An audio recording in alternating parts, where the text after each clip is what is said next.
Virtually everything they have has been knocked out now. Their missile count is going way down. Amazingly, they're hitting countries that Look what we've done here. I know. I almost cried. Yeah. I mean, like, how long have we been pushing this? That was the late Senator Lindsey Graham celebrating that the United States had entered a war against Iran, something that he had been pushing for quite some time, something that he clearly, creamed himself over as soon as it happened. But his excitement was short-lived because now he's dead. But anyway, if you're wondering where that footage came from, documentary filmmaker Alex Holder apparently started working on a film about Lindsey Graham back in 2023, but then he died. And so now in the wake of Graham's death, Holder is releasing some footage, never before seen footage of the documentary. So you just watched a small clip. There's a lot more. Let's get to the next one.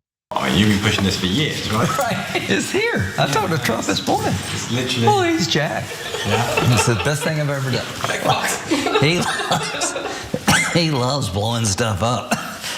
So, there are a lot of people inside didn't want to do it. So I've had my challenges.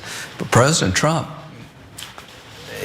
when he gets into the zone, he listens, he asks good questions, no tweeting.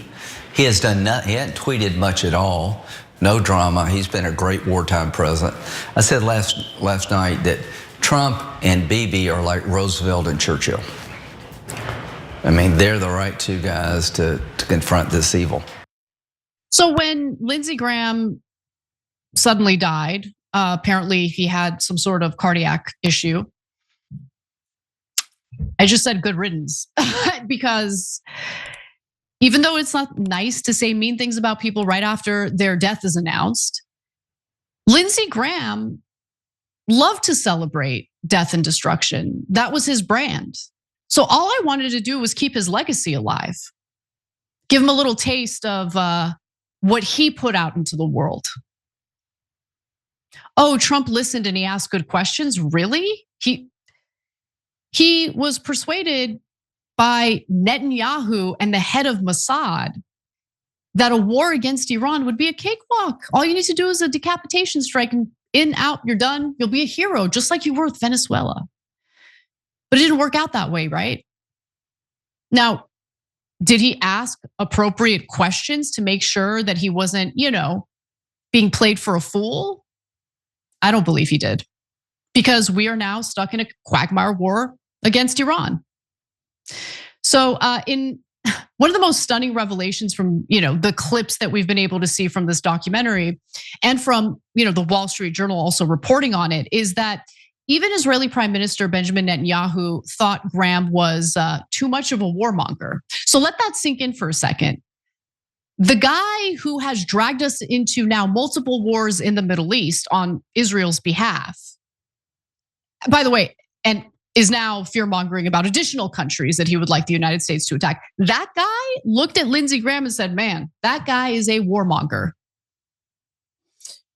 But Netanyahu did, so in early March, Graham wanted to goad Trump into joining Israel's strikes against southern Lebanon. But Netanyahu, of all people, didn't think that was such a good idea. Here's the clip.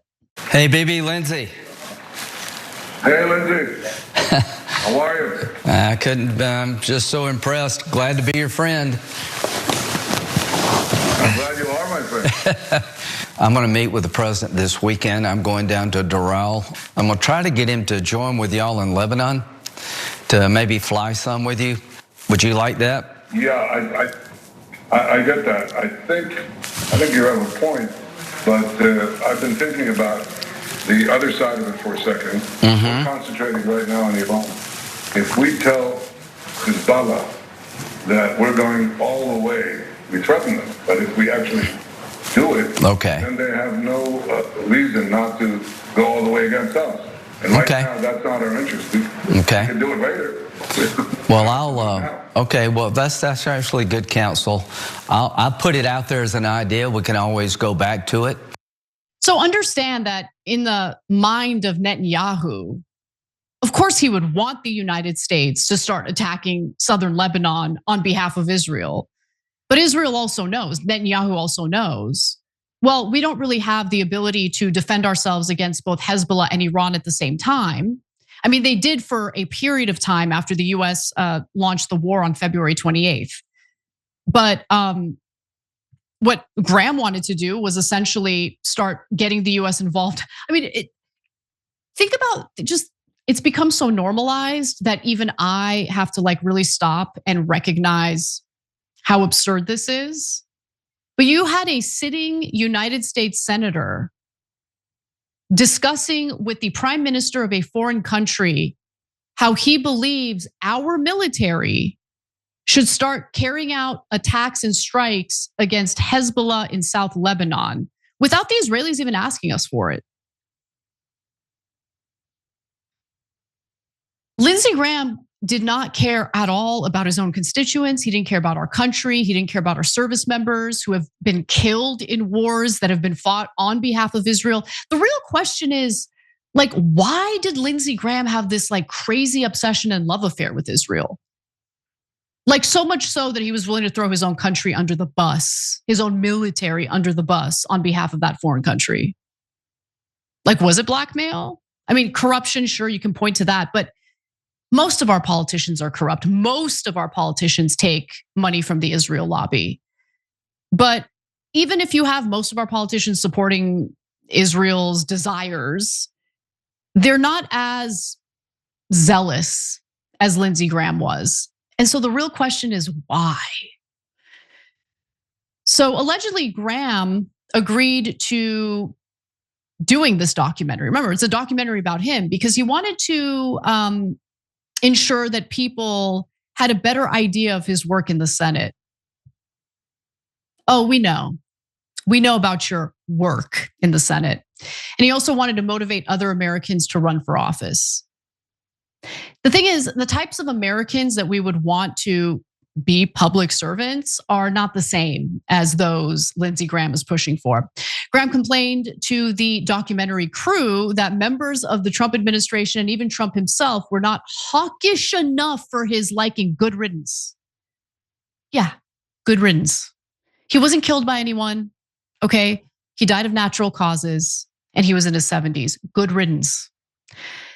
At one point, Graham describes battling with a lot of people inside who didn't want Trump to venture into a war with Iran. Gee, I wonder why, Lindsey. I wonder why they didn't want that. Could it be that we get stuck in a quagmire? At another point, he expresses dismay that Republicans aren't doing enough to back the war. Yeah, because it's a deeply unpopular one. And Republican lawmakers are probably worried that there will be political retaliation if they are too overt in their support for a war that has done a lot of damage to our standing as the United States in the international community. A war that has led to Iran now controlling the Strait of Hormuz when previously cargo ships were free to transit to and fro without any worry, without any toll, without any attack. Graham states very few people are selling this war from the administration. I'm shocked. Maybe that shock was real heartbreaking for Senator Graham. The footage also shows Graham's occasional frustration with Trump, particularly for signing a preliminary deal with Iran in June. The project's final interview was in June, weeks before his death. Graham then says even Trump is growing too wobbly on the war. Okay, so let me give you his statement. He said, he's letting this thing slip away. I got to go talk to him. For our older viewers, I don't want you to take this personally because I'm sure you're wonderful people, okay? But there are people of a certain generation, they know they don't have that much time left. And they don't give a damn about the future of this country because they're not gonna experience it. We are. So Lindsey Graham, who's like in his 70s and doesn't have to deal with the long-term repercussions of starting these wars, entering these wars, fighting these wars on behalf of Israel, is happy to do it. Who cares about the global economy? I'm gonna die soon. I mean, he didn't know he was gonna die soon, but he's of a certain age. So the makeup of the power balance or whatever on the international stage doesn't matter to him. The global economy doesn't matter to him. The long-term impact on the United States doesn't matter to him because he's not going to witness or experience it himself. Lindsey Graham caused a lot of damage for our country. And then he died and didn't have to suffer the consequences of it in this life. But there's more. Per the documentary, Graham was in high demand with foreign governments, which is not shocking to me at all. Graham told Holder how bizarre he thought it was that a senator from South Carolina has a closer relationship with the Saudi Arabian leader, that's Mohammed bin Salman, than anyone in a Democratic or Republican administration. Lindsey Graham was a treacherous, disgusting traitor to the United States. Good riddance, there's more. Holder traveled with Graham for a meeting with Israeli officials and the Mossad, Israel's intelligence agency, as they prepared for the Iran conflict. Holder, remember, Holder is the filmmaker here, likened Graham's treatment there to how a prime minister or king would be treated. So understand, people like Lindsey Graham were just in the United States to serve as operatives on behalf of Israel. Because he didn't care about this country at all. At all. There's a reason why he was treated like a king in Israel and not treated that way here in the United States. Were his own constituents treating him like a king? Could it be that maybe Lindsey Graham's actions in the Senate didn't in any way benefit the life of the people of his own state? Graham was also in high demand with American media. We could do a media show every 2 seconds, Graham said about the Iran war, asking his press secretary if he had ever been so in demand. But despite all of Graham's power and access, he still was catastrophically wrong when it came to his assessment of the Iran war. I mean, anyone who denies that is just delusional. In March, here's what he said. In 3 to 4 weeks, we're going to have them, meaning the Iranians, in a spot where they start losing control of some cities. Get the Arabs more openly involved tomorrow, and then have almost irreversible momentum. Did it work out that way? Didn't work out that way, did it? And we're all suffering the consequences of that. But as we all know by now, look, not only did that not come to fruition, it does raise a question, okay? How could someone so deeply uninformed become such an influential figure? Because it's not just Lindsey Graham. I think that this is a trend within our government. And it's probably because he was acting on behalf of wealthy donors like Miriam and Sheldon Adelson, her now dead husband. Speaking of Miriam, she did put out a statement following Lindsey Graham's death. And it's amazing how they just say the quiet parts out loud all the time, all day, every day. Take a look. We were very close friends of Lindsey. Sheldon, we met him in 1990, approximately. There was a mission of AIPAC, and we took freshman congressmen, Republican, to Israel. So we and Sheldon and me and another 2 partners of Sheldon paid for the trip, donated it to AIPAC educational group, something like that. And then we met Lindsey.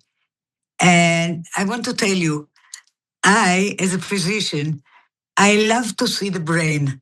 And the eyes are our brain. And they were so pure and blue. And you could see what he's thinking about. He was so honest, with integrity. And Sheldon and me fell in love with him. And the relationship continued for years. Good riddance. We'll be right back. Every time you ring the bell below, an angel gets his wings. Totally not true, but it does keep you updated on our live shows.